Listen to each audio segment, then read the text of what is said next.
In signup or user registration scenarios, Forder can prevent bots from creating accounts and can also prevent known bad actors from creating accounts.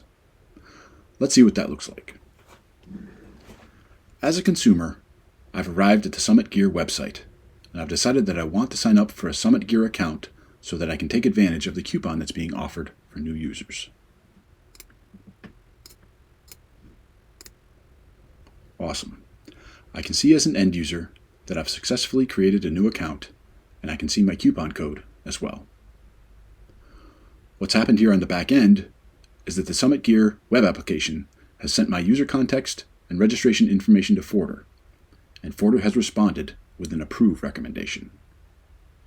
In the real world, I would not see the Forder decision on the website, but I'm showing it here for illustration purposes. Now let's check the Forder portal to see what this transaction looks like on the Forder side.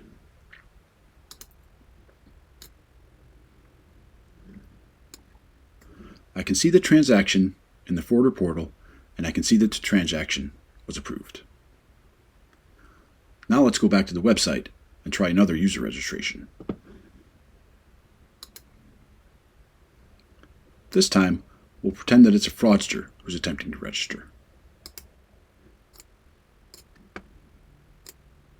Forder recommended that Summit Gear decline this registration attempt because Forder compared the user context against our database of more than 1 billion identities, and we concluded that the user is essentially identical to a known fraudster. We can check the Forder portal again to see what the transaction looks like.